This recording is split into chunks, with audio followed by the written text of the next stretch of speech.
Hello, beautiful moms and entrepreneurs. My name is Sharice Walker, and I'm your host of the Unbreakable Mompreneurs podcast. This is a place where we come together to learn, grow, and inspire.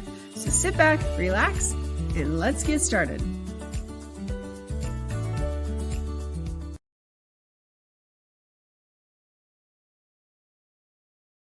Hello, Unbreakable Mompreneurs.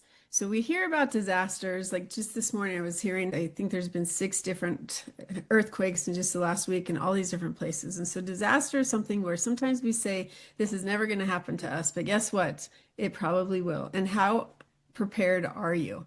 So today, my guest is Jennifer Hiller, and she is going to talk to us about disasters and how to prepare and why we should prepare. So Jennifer, without further ado, why don't you introduce yourself to our audience? Hello, everyone. My name is Jennifer Heller, and I've been an entrepreneur since I think the age of 12. I started my first business, crocheted goods pop-up at 12 and tried to sell it to, my mom's friends. I actually sold my first website to my mom's friend in high school when the internet started. So I've just worked for myself my entire life and been doing all sorts of different ventures. And I had my first kid in 2016, and immediately that summer, my husband's aunt and uncle lost their home in the Tubbs fire in Santa Rosa. And Santa Rosa is like a city, And so I was suddenly like, oh no, I have to prepare my family for disasters. I have a family now, and I really care about what happens to this little tiny kid of mine.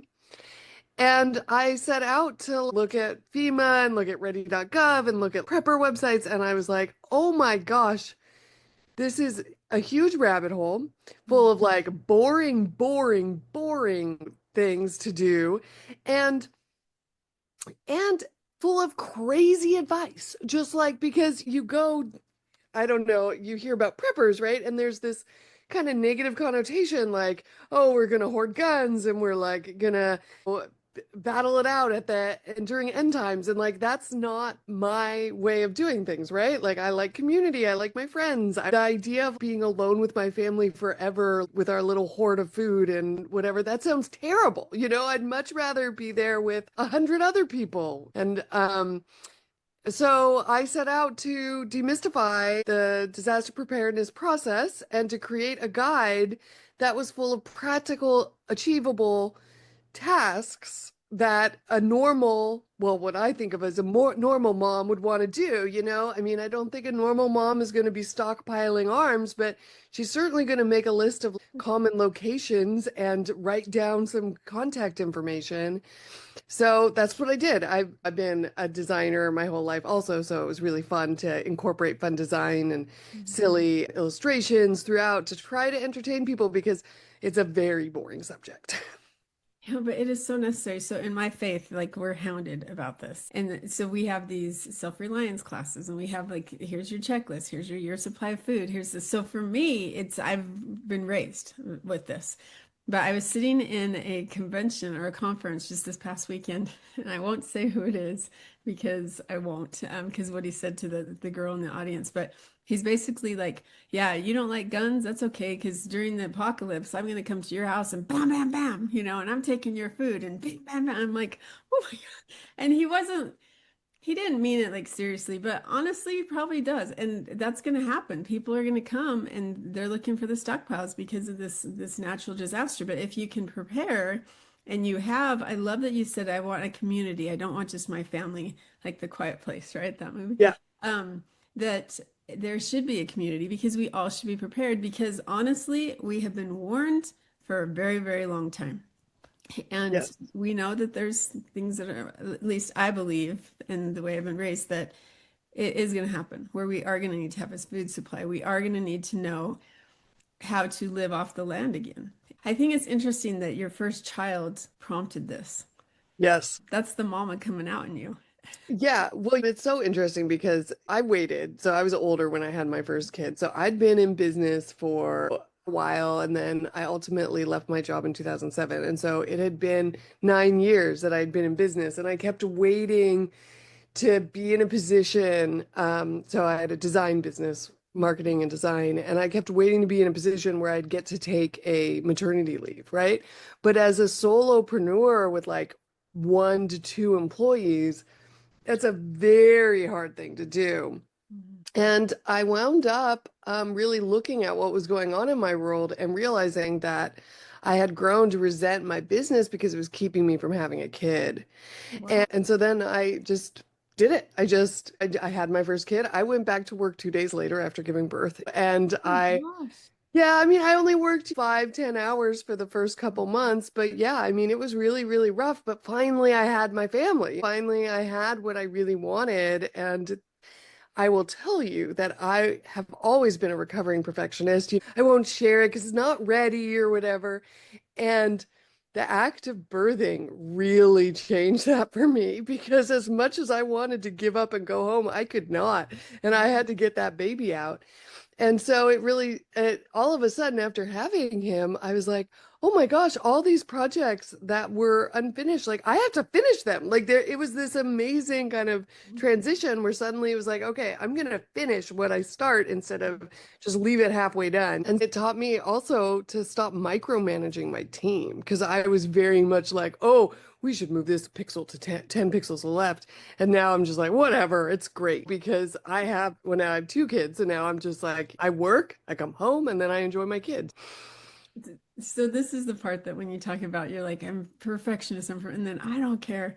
It's the same thing if you have a lot of kids like I do, right? And so I'm a realtor and I have these clients and they're even siblings. So one client that this is like their very first child, she just gave birth and now we're gonna go look for a home because they want this new home. And this little baby, like they're taking him to every room with them, like lugging the car seat around Oh and my going gosh. upstairs, going downstairs. And I'm thinking, which I'm never gonna say this, but like you can leave the baby here. Like nobody's gonna take her. We're like in the same house and it's right here, because Yes. we're small houses. And they're just super, super protective. But then the next one, the sister, who it's their fourth child, I didn't even know this, and I was petrified once I found out. But they're leaving the baby in the car with the van running while they're going and looking at the house, and not for a short amount of time. And when I found that out, I'm like, oh. And so Wow. it's interesting how motherhood changed you, not just from the first one, but to the Yes. fourth one. And it could be a difference of the siblings. But my point is, like, my first ones, their hair was always perfect, their face was always perfect, their clothes were always perfect. And the last one, I took a picture one time with my husband. He showed up with them and they looked like they were playing like the Rugrats from Charlie Brown or whatever. It was the funniest picture. I'm like, why would you ever let some child go out in public like that? Like her face was destroyed, her like clothes didn't match, her hair was all over because it hadn't been brushed. And it's just interesting to see kind of how we change and our personalities change once we have children. And our priorities, right? I mean, because when you have just the one, it's easy to want to spend time making them perfect. But as soon as you have more than one, you don't have the time for that. It's impossible. No, it's true. And the people that I think they're on like their 18th kid, like you are a saint. That's amazing. I can't imagine. I just can't even imagine being pregnant all the time like that. You're just constantly pregnant. So let's talk about your business and then we'll talk more of what your business is. But getting Yeah. started, what did you do? Well, so I have 2 businesses. I have Artsy Geek, my design business, and then Here Comes Apocalypse, my disaster preparedness business, which is very much a little tiny baby that I'm trying to get on the road to being a big kid, right? Artsy Geek is actually 15 years old, so she's a teenager, and she walks and talks and has her own life, you know? I mean, I have clients that I've had now for 10 years and they keep coming back for our good work. So I always use the metaphor of a tumbleweed for a business, like, and this is a little weird, but like in the very beginning, it's just very tiny and you're propelling it, but eventually it does become its own thing in the world. And now I think Artsy Geek would continue even if, well, I mean, with my second child, I actually took a maternity. So I got that. And that was the result of having the first kid because it like I said, it taught me to let go of details, which allowed me to actually bring in real support to support me and give me this maternity that I'd always dreamed of. So that was really wonderful. Um, Which one were you asking about? No, I want to go back for a second because Yeah. I've interviewed a lot of people, like a Yeah. lot of people. And I think it'll be almost my 150th episode when it's Wow. no, my 200th episode, right? And I have never once heard a business owner refer to their business as a baby or as a teenager. Like I love those analogies because I start thinking, wait a second, and how she's developed a life. And you even said she, like this business, Yes. it's an entity, right? It's like a person. And I think that if we were to actually think about our businesses like that, that it does have a personality. And what type of personality? Is it the personality that you want it to have, or is it becoming rebellious? Like I took my Yeah. daughter to the doctor yesterday. This is probably too much information. She's under 12, right? Mhm. But I was gone for the weekend and she was like texting me about her heart. Mom, my heart hurts. It's doing weird things. Okay, that doesn't Oh, make me no. feel good as I live in Utah. I'm in Florida, right? So it's taken me 12 hours to get there because of all the change in flights. And so she's telling me these things. So I'm telling my husband, like, hey, what's going on with her? Oh, she's fine. You know, that's a dad thing.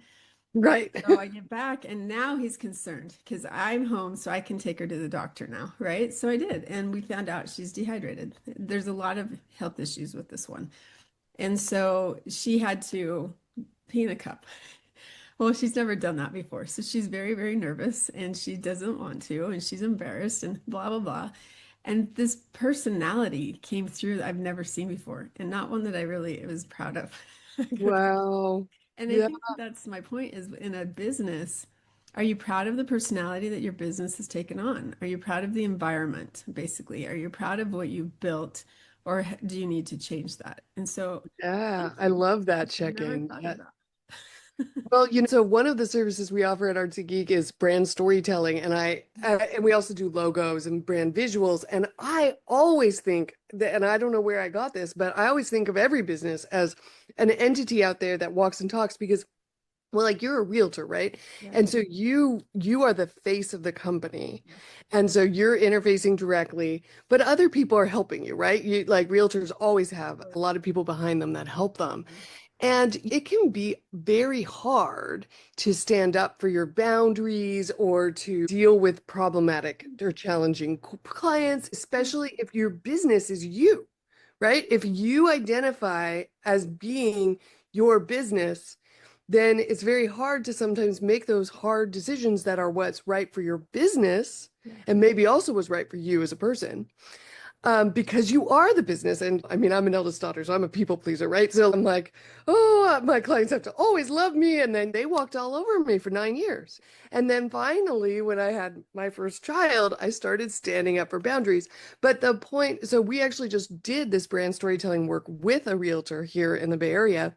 And she found it extremely helpful because we gave her business a personality. And even though she is her Mhm. business now has how it talks, how it walks, how it looks. And so she can think of it, even though it is inseparable from her, Mhm. but it is this separate thing. And one of the things we do in brand storytelling is create a brand vision. Where are you going in 5 years? And it's always extremely lofty, and our clients are always like, oh my gosh, I never thought of it that way. Oh, it's so inspiring, right? And it gets you out of bed in the morning and it helps you to get through those tough times because we all know that motherhood is like a grind. I mean, I love the title of your show, Unbreakable, because it's really tough. I mean, there have been so many months where I don't know where payroll's coming from, or like I can't pay myself and I pay my team instead. And the economic climate changes and your business has to adapt. I mean, it never stops. Yeah, no, that's true. And I think that I'm going to use the realtor analogy. You hire a realtor so you have a third party, unbiased person that can negotiate on your behalf. And I think that once you can separate yourself, especially as like a solopreneur or someone that's building their company, I love that if you can separate yourself from the business, like, I'm sorry, you want me to take how much? 1% to sell your house? I don't think you understand the time involved. So my company, like that's not feasible because it's Right. not profitable because the time that's going to take away from other opportunities for 1% is not worth it, right? And I'm giving analogies, but I love that. So now you're thinking more from a business perspective than a personal perspective. Right. And business is always very personal, especially like as women, Yeah. like we feel Oh, yeah. our emotions. We're actually in touch with them, not like a lot of men. So it can be easy Mhm. to get upset. And if you do give your business that personality, I think it does create just a little bit of business of distance between you two to allow you to make some better decisions. I love that. So how do you get your clients for either business? How do you get them? Yeah, well, so with Artsy Geek, it's all referrals. It's amazing, and mostly repeat. I mean, we have been very, very lucky to have just a lot of repeat business, and that's really great. And I'm looking at, okay, well, what does the future look like, especially with AI coming into creative industries and messing with our flow and our offerings, where are we going? And that's actually one of the reasons why I started Here Comes Apocalypse was I wanted to create a business that was more scalable. So I wanted to create a product-based business that I could sell directly to consumer. Mhm. And the people that I was hoping to reach are liberal moms in cities or in suburban areas, right? And because I think that in the more Republican era, section of the country, people are more prepared. They're more into the Oh, yeah. prepper mentality. And my goal has always been to help non-preppers prepare.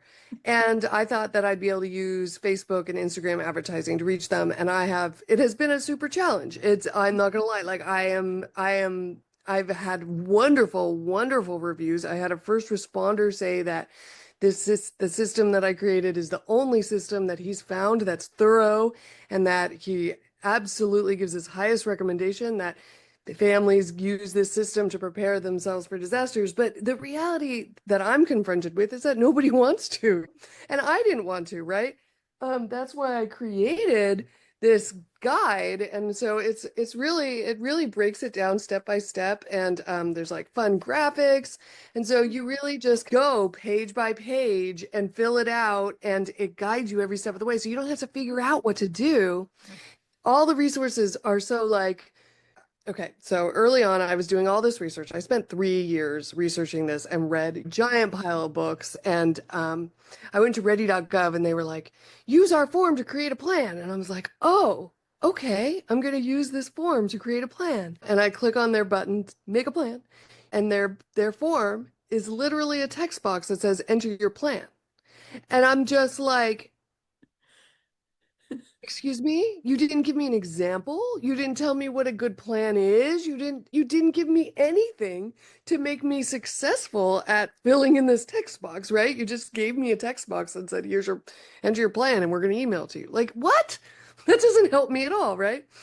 And so it does feel to me like, yes, the gear is very easy. You do some research, oh, I want a generator, I want some extra food, that part is easy, but the actual coordination of logistics for a family is very challenging because especially as you get larger families, right? You've got kids scattered across the town. I mean, maybe you homeschool and you're all always at home. Well, that's pretty easy. Mhm. But for a lot of us, my husband works out of the house, I work out of the house. My kids are in two different locations, and my husband moves around for work. So he's in different places. So we need a plan for all of that. Yeah. And especially as we look at aging infrastructure in our country, bridges, roads, all of that is unfortunately vulnerable to impact from extreme weather. And so if you take what having alternate routes to all of your designated meeting places can be very important. You see a lot in these disaster scenarios. The roads just get totally clogged up. It's terrifying. Well, and I think I was sitting at this conference next to a lady from Kentucky, and she said that just this year alone, they've had 54 tornadoes. I'm like, why do you still live there? Well, because it Yes. only impacted us like one time, right? And I think, okay, let's think about this because, again, my beliefs, it's coming. We don't know Yeah. when, but it's going to come. And so in Utah, it can be an earthquake. We experienced that a couple years ago. In California, earthquakes and fires. Fires are a lot. Right. I almost moved to California, and where my home was, I would have been working 40 minutes away as a single mom. So I'm like, I'm not going to do that because I'm Yeah. not going to be that far away from my kids if there's an emergency. And so stayed in Utah. But you have the whole East Coast, it's freezing rain and it's hurricanes and so Florida, the same thing, Panhandle area, the Gulf. And so I think it doesn't matter where you go in the country, there's some type of a natural disaster. And it's interesting to me that your demographic or your niche is liberal, um, because the conservative are more prepared. And so you're trying to reach that person. And so it's interesting, like, how do you reach them? Because California is a perfect example. We're how long? 6 months? It's been 6 months over that. And none of the houses are being rebuilt yet because of the Right. bureaucracy of Right. the government. I'm sorry, California. Yes. I grew up there. Love you, but come on.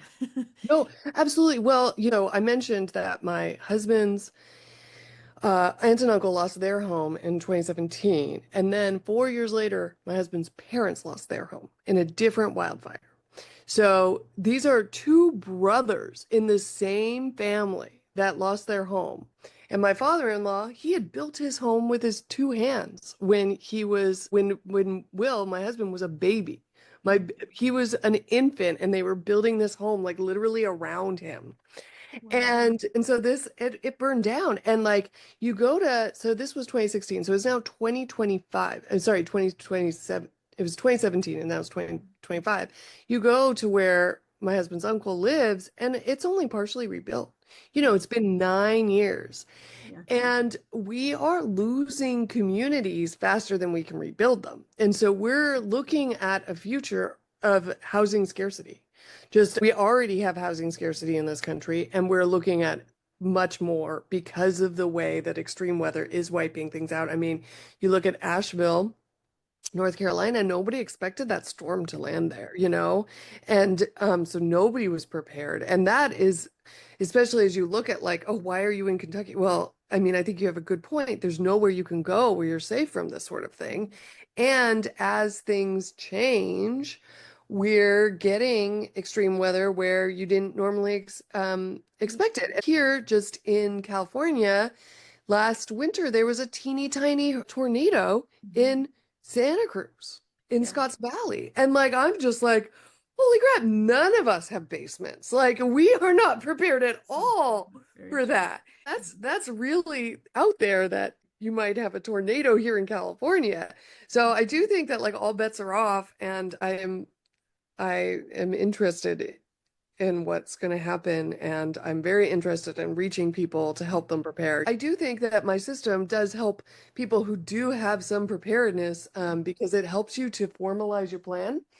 This is the I Will Thrive manual, which comes with the disaster playbook, and you fill it out as you go through the playbook, and it's just filled with all the written information that you could need. Like, so here, physical pictures of your family, because we live our lives on the cloud. Most of us don't have recent physical pictures. You want to have a recent physical picture. If you need help finding your family or finding your pets, you want a picture of that. Logging where your water and gas shutoffs are. I mean, lots of us know that very well, but in the urban areas that we don't. Not, I want to add to that. You need a Yeah. special tool to be able to turn off that gas meter. And Yes. I have the Yes. tool, I give it to all my clients, but like people just don't know. And it's because And right here, I have where is that located? Where is that tool located? Write it down so you don't forget, because you make these plans and then, oh, life goes on and you don't use them for a while, which is why it's so important to write it down. well, and flashlights, making sure you have working flashlights and you start. And I mean, it's just little things like that that people don't do because it's not on their mind right now. Like Right. afterwards, going back to California, where all the insurance companies left, so most of the people didn't have insurance on their houses. It's just, Yes. and I know, okay, we had an earthquake, so why don't I get earthquake insurance? Oh, it's too expensive. Or is it really? How expensive is your home? Right. Um, Right. and I think that we really, I love that you're doing this because it is so necessary. And I love that you're trying to reach a population that seems a little bit more hard-headed Yeah. or Or maybe, just distracted, different yeah. different priorities. I mean, a lot of people in this country are barely getting by, right? And like having this space to even think about disasters is a privilege and a luxury that a lot of people can't afford. And so I'm currently going through CERT training, so Citizens Emergency Response Training, and it's all about the reality that first responders in a large disaster scenario, first responders will not get to you quickly. No. And so citizens need to be trained. And so for that reason, I really believe that it's our civic responsibility to take care of our of ourselves if we can, right? And so have some first aid and CPR knowledge, have your written stuff so that you're not taxing the power grid more or trying to communicate in a way that isn't going to work during that disaster scenario. Yeah. And let's just take it, we're moms. Yes. I wonder how many moms in America are CPR certified. Because let's be honest, if we have a child that something's happening to them, why would we not get CPR certified? And me included, right? Like I took it Right. in junior high, but why would we not do that to be able to save our children? And I think it's the same type of thing because that'll never happen. I'm never going to have that issue. But you know what? It does happen. And if my daughter really did have heart problems where something was happening until the 911 or they came here, then yeah, we're in trouble. And Right. so I think that, I mean, starting where I love that you talk about that, becoming certified, and so that you're, as a civic duty, are prepared for that. Those are beautiful things I think that I haven't always thought about. Yeah. Yeah. Wow, amazing. Okay, I can't believe that our time's already up, I but know. I do want to ask you as a mom, um, they're still pretty young though, right? 3 and 8. Yes. So I want you to imagine yourself sitting on a park bench and a 9 month pregnant woman, first time mom, comes and sits next to you and you start talking. So you have your 8-year-old, your 3-year-old. What advice would you give her unsolicited, right? Because we know everything as a first time mom, but what advice would you give her if it could be anything? Gosh, that's a great question. I would say to prioritize you, prioritize who you are.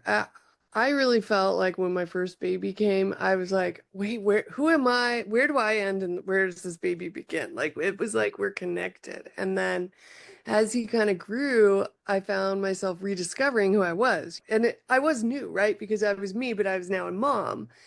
And I think especially moms can really lose themselves into their kids and not prioritize their own well-beings. And I think one of the best things we can do, especially as women in this country, is to model standing up for ourselves, being true to ourselves, and having our own lives and interests while supporting our kids and while doing everything motherhood asks of you, because it's easy to forget that. And I heard again, it was a really good conference. And the speaker said something to me. He said, with your kids, you want to take them out to dinner and you want to pay for dinner every single time. He goes, stop doing that. And he goes, the reason why is because if your child, and it could be a business partner, it could be a client, I don't care, but we'll talk about children. If your child, you go out to dinner and they start to just expect that you're going to pick up the bill, they might start to resent you if they're older and they can't do stuff. And he said, so what you need to do is build competence, make them pay, because competence creates confidence. And I Mm, love that because, if you're constantly doing things for them and you're not taking time for yourself, they don't appreciate it until they probably have kids themselves. And I think that's the thing is that they're not creating competence or confidence because you're doing everything for them because you're trying to help, but you're not right. helping. You're actually hindering. They don't have the confidence. And I spoke to a single mom client of mine yesterday, and she goes, I would love to buy this house for my son, but he won't let me. He won't let me help them. Like none of my boys will let me help them. And I just thought, wow, you are a good mom. They have confidence because they have confidence. And so Yeah. I think that we as women, it's okay to take time for ourselves because you're being an example that you don't have to drain yourself thin and empty your bucket because Yeah. you have to be able to fill it and you have to be able to do things. So that's great advice. Thank you, Jennifer. Yes. Thank you. All right, so quickly, our listeners wanted to find you for either one of your companies. How would they do that? Yes. So for design and marketing, it's artsygeek.com, ARTSYGEEK, where form meets function, where art and competence meet. And for Here Comes the Apocalypse, it's herecomesapocalypse.com. And it's a joke. I've got a dark sense of humor, right? I hope that we don't ever have to live through a real apocalypse, but I also think of an apocalypse as just a life-changing event, and losing your home, definitely a life-changing event. And even just be living through a disaster can be a life-changing event. 100%. And the disaster could be any type, financial, Yes, mental, personal, physical. absolutely. Yes. Yeah. Yeah. And you're giving them confidence, so they have confidence when they're in an emergency. So I love that. Right. And, one of the words that we use a lot is resilience, right? Yes. So, like being able to bounce back. So, Yeah. really quick, one of the most boring steps that I have people do is getting physical copies of all their insurance paperwork, their, deed to their house, their birth certificates, all of that stuff, right? Marriage certificate, all of that, and having physical copies in a fireproof and waterproof envelope in your go bag and in your stay bag, so that you aren't relying on the cloud if you have to prove you're married to your husband or your partner, or you prove that you're your kid's parent, right? So that you have all of that, or to prove that you even can go to your house. During the CERT training, the firefighters were talking about how if you don't have proof that you own that house, they won't let you in if it's still an active scene, and you might need to get medication or something. And so we live our lives on the cloud, but have physical copies of important papers with you, because bureaucracy is not going to end with a disaster. It's just going to get worse. It does. Well, they talk about that 8 years to build a home, to get approval to build a home in California, whereas like Florida, it's 8 months. I mean, Wow. that is a huge difference. And so, I mean, yeah, it's crazy. Yeah. So, well, thank you so much. Thank you. Thank you for having me. And moms, I hope that you have a little bit of fire at least in you to say, you know what, I need to get some help, because Here Comes the Apocalypse with Jennifer is wonderful and so necessary. And not enough people are talking about it. And so I think that making sure that you're prepared is so important. And so please reach out and contact her and see what you can do to get even just a little bit more prepared. Go out and make it a great day. Beautiful moms, remember, you are unbreakable. Keep illuminating the world with your strength, pursuing your dreams, and reveling in the splendor of motherhood. This is Cherise Walker, bidding you farewell for now. Stay tuned for more empowering conversations on the next episode of the Unbreakable Mompreneurs podcast. Until then, keep shining bright. Signing off with love, Cherise Walker.